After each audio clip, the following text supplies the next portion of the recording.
तुझ्या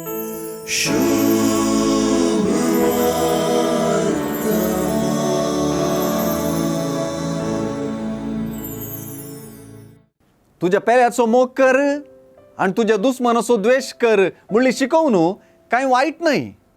ही चालती शिकवून म्हणलें जेजूस सांगता. पूण तुमच्या दुश्मनांचो मोग करा आणि तुमकां दग दितल्यां पासत मागा म्हणले आपले शिकवणेंत आपल्या पाटलाव्यांक जेजून दिल्ल्या मोगाच्या उपादेशांत त्या उपादेशाचें व्याख्यान रुंद आयिल्लें झळकता. हे रुंदावनेक लागून क्रिस्तांवपण एक नवे समाजचें धर्म जालें. वा जेजूच्या मोगा उपादेशाची रुंदावणी क्रिस्ताच्या पाटलाव्यांचें खाशेलें लक्षण जावंक पावलें. मोग करतल्यांचो मोग करचें मनशा सामान्य लक्षण, पूण मोग करिनासलेल्यांचो, दुस्मानांचो, विरोध्यांचो, धनचितेल्यांचोय मोग करचो शेगूण खरे आध्यात्मिकतेचो शेगूण म्हणून जेजून सुचयलें. आपल्या पाटलाव्यांनी तांच्या भक्तीपणांत, आध्यात्मिकतेंत आनी धर्मदिश्टींत हेरांचे गी एक मेट वा एकंत मुखार आसूंक जाय म्हणून जेजून खुशी वेली.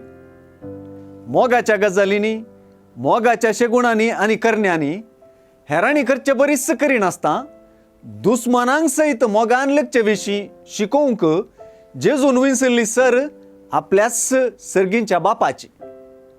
मोगाची रुंदाय शिकोवंक आनी मोगाचें व्याख्यान रुंदावंक आपल्या सर्गींच्या बापाचेंच निदर्शन जेजू दिता. बरेपणाक सर्गीचो बापच माप. सर्गींच्या बापाक वळखतल्यान ताच्या मोगा रुंदायेचें मापय वळखूंक जाय. कित्याक तो आपलो पावस धाडटाना कसलोच भेदभाव करिना. खोटो बरो म्हणलें पळयना. मनशाचें वा आपल्या शिसांनी करचें बरेपण वा मोगाची करणी मनशाचें तोंड आनी संबंध पळयल्ल्याचो न्हय, बगार देवाचें उदार आनी काकुळटी बरीत मुखामळ पळयल्ल्याचो आनी मनशांतय देवाचो संबंध समजल्ल्याचो रूपकार. अशें तुमी तुमच्या सर्गींच्या बापाची भुरगीं जातल्यात म्हणल्यार जेजूच्या उतरांतलें अशें म्हळ्यार कशें म्हूण जाणा जावचेंच आयचे सुवार्तेचो सार.